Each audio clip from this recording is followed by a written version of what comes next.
روز شما بخیر بینندگان ارجمند. امروز سه‌شنبه 17 اکتبر است و من با اتفاق همکارانم در پراگ و تاجیکستان شما را به دیدن برنامه خبری و تحلیلی رادیوی آزادی دعوت می‌کنیم. نخست با موضوعهای نشری برنامه شناس شوید. راننده که در ناحیه مسچاه یک ناظری راه را لطوکوب کرد بازداشت شد. چرا کاربران شبکه‌های اجتماعی این حادثه را زیاد بررسی می‌کنند؟ گفت اونجا تموت ندادم هم طرف خپید های کردم که نمیدونم چند های کردم رفتم دیگه ترسیدم دیگه. آیا کانال نو قوشتپه در افغانستان آب تاجیکستان را کم میکند؟ کارشناسان این را بیشتر مایه نگرانی همسایه ها مینامند. در شاهراه دوشنبه چین نقب نوی ماشین گذاری ساخته می شود که وقت حرکت از این راه را خیلی کم میکند. و برنامه رو از یک خبر شروع میکنیم. یک سازمان مدافع حقوق انسان از مقامات تاجیکستان دعوت کرده است که صاحبکار و سیاستمدار زندان زید سیدف را هرچی زود و بی قید و شرط آزاد کند. فریدم ناو قرارگاهش در واشنگتن در بیانیه در توییتر نوشت که او را برای تشکیل حزب نوی سیاسی به محبس انداختند. زید سیدف صاحبکار و وزیر پیشین صنعت تاجیکستان که به 29 سال حبس محکوم شده است 10.5 سال باز در زندان است. او را به سوء استفاده از مقام، بسیارزنی، رشوه‌خواری، تجاوز به ناموس، ساختکاری حجت، تصرف پول دولت گناهکار کردند، ولی حامیان حقوق حکم او را دارای انگیزه‌های سیاسی مینامند. مفتشان ولایتی سوخت لطوکوب یک ناظر بازرسی دولتی اتومبیلی در ناحیه مسچاه را شرح دادند. در یک گزارش تلویزیونی که دیروز شام نشر شد، مقامات گفتند که راننده گمانبر به لطوکوب پلیس بازداشت شده است. حادثه مذکور واکنش زیاد کاربران شبکه‌های اجتماعی را به بار آورد. همکارم فرزان محمدی گزارش می‌دهد. دفتر مطبوعات ریاستی کارهای داخلی ولایت سوخت در یک گزارش تلویزیونی از بازداشت راننده خبر داد که روز 13 اکتبر در ناحیه مسچاه نسبت کارمند بازرسی دولتی اتومبیلی بدرفتاری کرده است. مقامات حمله را به یک ناظر راه شرح داده گفتند که حادثه زمانی رخ داد که صاحب دولتزاده نقلیاتش را در سمت مقابل گذاشت و با طلب ناظر راه حجت‌هایش را پیشنهاد نکرد. بعد این به گفته مقامات دولتزاده 34 ساله نقلیات را به حرکت درآورده به فرخجان حمزه زاده سرژانت میلیسه جراحت جسمانی رسانده جای حادثه را ترک می‌کند. اطرافیان کارمند بازرسی دولتی اتومبیلی را به بیمارخانه بردند و به گفته مقامات احوالش خوب است. هرچند نظر این راننده و نزدیکانش درباره قضیه مستقلانه گرفته نمی شود و در این گزارش حالت را تصدیق می‌کند.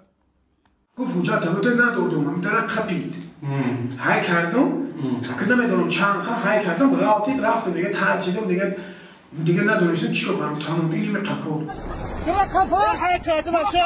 نوار این حادثه به شبکه‌های اجتماعی راه یافت و در ویدیو دیده می شود که ناظری راه به کنار راه افتاده است. مقامات گفتند راننده را به حبس گرفته فعلا برای آغاز پرونده جنایی چاره‌ها اندیشیده شده ایستاده است. در نوار پخش کرده مقامات دیده می شود که راننده و ناظر راه چند لحظه میان هم بحث دارند ولی روشن نیست که دعوای آنها بر سر چی بود. روانشناسان در شرح این حالت میگویند چنین برخورد بعد پیدا شدن وضع بد روانی به وجود می آید. در وقتی که مناسبت بین دو شخص از سرحدها میگذرد در آن وقت مخالفت به وجود می آید. در کدام وقت؟ در وقت طعن، تحقیر کردن، پس دادن شخصیت، گذشتن به حالت شخصیت، به عزت و احترام شخصیت، در آن وقت این سخن خیلی تاثیرناکند و سخت می رسد. این حادثه بحث‌ها درباره فعالیت کارمند بازرسی دولتی اتومبیلی در تاجیکستان را در شبکه‌های اجتماعی داغ کرد.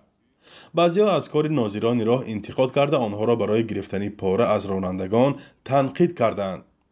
باعث تأسف است که واقعاً چند وقت اخیر در مناسبت میان کارمندان بازرسی دولتی اتومبیلی و راننده ها همین گونه حادثه ها رخ میدهند و این بیهوده نه، زیرا که به همه معلوم است که کارمندان بازرسی دولتی اتومبیلی ویژگی های فعالیت خود همچون منبع درآمد استفاده میبرند. با وجود بازداشت و مجازات رانندگان چنین حالتها چندین سال است که مشاهده می‌گردد و در شبکه‌های اجتماعی نوارهای آن نشر می‌شود. فرزان محمدی، رادیو آزادی شهر خوجند. ҳафтаи гузашта ҳукумати толибони афғонистон аз марҳилаи аввали сохтмони канали Қуштепа хабар доданд ки мавриди нигаронии чанд кишвари Осиёи марказӣ шудааст. коршиносон мегӯянд обе ки аз ҳудуди Тоҷикистону Афғонистон ва ҳамсояҳои дигар мегузарад манбаи обёрии муҳими соҳаи кишоварзӣ дониста мешавад. эҳтимолан ба як мавзӯи ҷиддии сиёсӣ ҳам табдил ёбад. чаро? ба ин савол Барот Юсуфӣ дар суҳбат бо коршиносон посух ҷуст. ба анҷом расидани сохтмони қитъаи аввали канали Қуштепа ба дарозии 108 километр дар шимоли Афғонистон кишварҳои поёноби рудхонаи Ому ё Панҷ, махсусан Узбекистон ва Туркманистонро нигарон кардааст. Шавкат Мирзиёев, президенти Узбекистон, моҳи гузашта дар нишасти кишварҳои ҳавзаи Арал дар Душанбе гуфта буд, агар Афғонистон канали Қуштепаро дар дарёи Ому ба кор дарорад, тавозуни об дар Осиёи марказӣ тағйир хоҳад ёфт. ӯ даъват кард ки ҳокимони феълии Кобул ба гуфтугӯҳо дар масъалаи оби минтақа ҷалб карда шаванд.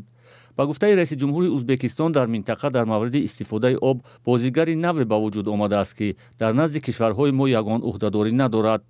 аммо мутахассисони оби минтақаӣ бар инанд ки тибқи қонунҳои байналмилалӣ Афғонистон ба ҳайси кишвари сароб ҳаққи истифодаи об аз рудхонаи Омуро дорад. ино даври СССР ба тақсимот карданд. иҷоза доданд ки Афғонистон 3.6 куба километр об гифта тона ҳамуна нагифтасин. баъд дигар тараб чхел манамин давлати СССР манамин барои Осиёи меёна давлатҳои Осиёи меёна тақсимот кардааст. а Афғонистон чӣ давр дорад?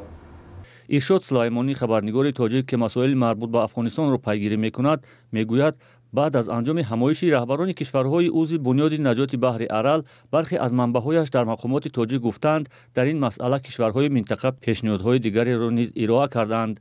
аз ҷумла ба гуфтаи иршод Сулаймонӣ, ду кишвари поёноби рудхонаи Ому ба Тоҷикистон пешниҳод карданд ки алорағми канали Қуштепа аз рудхонаи Ому дар ҳудуди вилояти Хатлони Тоҷикистон то ба Туркманистон канали бузурге бунёд шавад.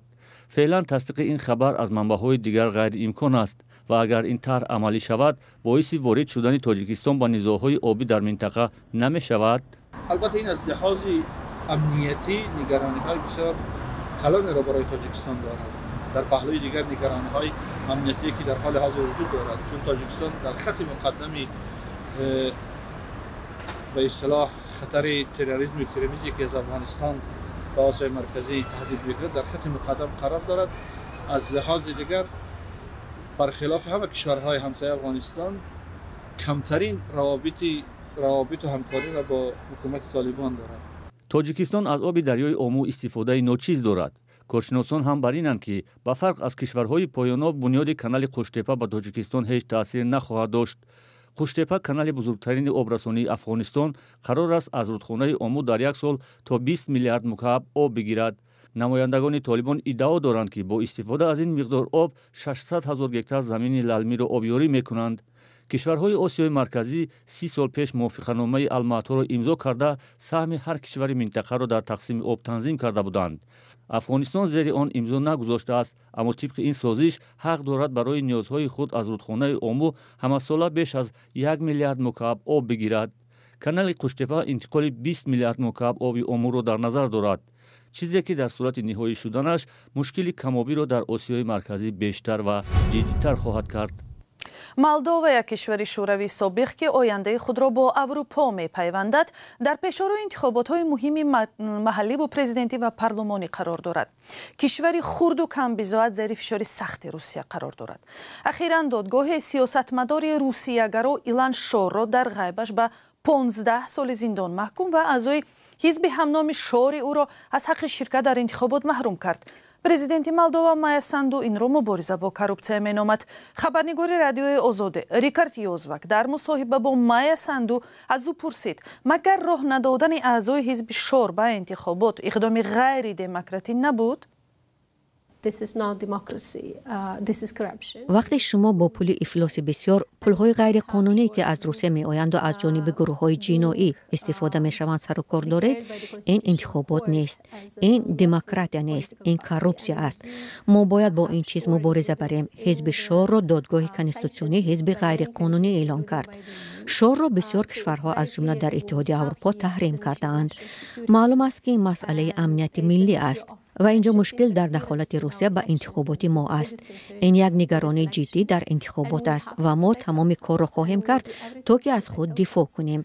انتخابات دموکراسی است ولی روسیه با پولهای غیر قانونی و افلاسش میخواهد به این چیز راه ندهد. سوال دیگر از پرزیدنت مولدووا این بود که آیا نمی‌ترسد که همه چیز برعکس می شود و ضد نیروهای دموکراتی در مولدووا استفاده خواهد شد؟ نمی ترسم چون که من از روز اولم در سیاست تاکید کردم که معرکه های انتخاباتی حزب های سیاسی باید بر اساس مبلغ گذاری قانونی و شفاف انجام شود. ما عیناً همین چیز رو حالا هم طلب میکنیم. برای مبارزه با کروپسیا شما باید اول از مبارزه با کروپسیا در معرکه انتخاباتی و حزب های سیاسی سر کنید. چون که اگر شما کروپسیا را در سیاست ریشه‌کن نکنید، خطر به ساختارهای دولتی سرایت کردن آن زیاد می شود. ما مبارزه با کروپسیا و دخالت روسیه به امور داخلی از جمله به انتخابات خود را ادامه می دهیم. چون ما به شفافیت و احترام به قانون اعتماد داریم. ما به انتخابات آزاد مردم باور داریم، نه به پول افلاس که برای خریدن آوازها به منفعت نامزدها صرف می شود. مایا ساندو پرزیدنت مولدووا مهمان قرارگاه رادیوی آزادی در پراگ بود و به سوالهای همکاران ما پاسخ داد. برنامه را پی میگیریم. در شهر پکین امروز همایش دو روزه بین المللی همنام استراتژی چین یک کمربند یک راه به حضور پرزیدنت تاجیکستان امامعلی رحمان به کار شروع کرد. دفتر مطبوعات پرزیدنت سبب نرفتن او را به پکین شرح نداد. چین یک شریک کلیدی اقتصادی و سیاسی تاجیکستان است و بخشی کلان قرض خارجی تاجیکستان هم به چین مربوط است. در تاجیکستان طرحی زیاده با شرکت این کشور عملی می شود و یکی از آنها ساختمان نقبی نوی ماشینگذار در شاهراه دوشنبه چین می باشد. همکارم محمود جان رحمتزاده گزارش می دهد. این نقب در ناحیه درواز ساخته می شود. در راهی بین المللی که از چین تا ترکیه خواهد رفت. نقب نو 16 کیلومتر راه را کوتاه‌تر می کند. راه و نقب با مبلغ‌های به بازگشت چین و طبق طرح یک کمربند یک راه بنیاد می شود. جمهوری چین برای بنیاد آن 1 میلیارد و 307 میلیون یوان چینی جدا کرده است. حکومت تاجیکستان این راه را یک راه استراتژیک می داند. حالا ساختمان در اوج است. در کیلومتر 15 و 820 کارهای نقبگانی رفته ایستاده است. نقب مذکور 3 کیلومتر 388 متر را در بر میگیرد. در ساختمان نقب و راه مهندسان و راهسازان چینی نیز جلب شده اند. راهسازان میگویند تلاش دارند کندن نقب را هرچی زودتر به انجام رسانند. در نقب مذکور زیاده از 100 نفر کارگرای محلی 22 نفر کارگرای خطایی کار کرده ایستاده ایم. در 2 بند کار کرده ایستاده ایم. در وقتی معین شده کارهای نقبانی به انجام رسانیده می شود. راهی اساسی ولایت مختار کوهستانی بدخشان قد همین دریای پنج می گذرد. آن را در سالهای اول استقلال تاجیکستان بنیاد کرده اند. بعدی بنیادش این راه تعمیر اساسی را ندیده بود. با گفته ساکنان منطقه آنها در زمان شوروی از نبودی راه اذیت می کشیده اند. حالا امید دارند با ساختن این راه و نقب مشکل آنها از راه حل خواهد شد. ما مردم درواز سالهای پیشین از نبودن راه بسیار اذیت میکشیدیم. مخصوصا سالهایی که عقبه خواب و رباط بود، در 2 ماه 1 ماه 20 روز عملیات نمی آمد. از دهه شاون تا دهه قلعه خوب ناحیه درواز چنین شاهراه شده است که باور کنید اگر در این شاهراه میشین شهر دوشنبه در 3-4 ساعت در ناحیه درواز میشوید. با پایان یافتن ساختمان راه تاجیکستان میتواند با بندرهای منطقه راه یابد. و بینندگان عزیز در همین جا وقتی برای برنامه جدا شده به آخر میرسد. منت داریم که تا این لحظه ها با ما بودید. خبرهای از این بیشتر را همیشه میتوانید از سامانه رادیوی آزادی و صحیفه های ما در فیسبوک و اینستاگرام، تیک تاک و تلگرام و یوتیوب ادنکلاسنیکی پیدا کنید.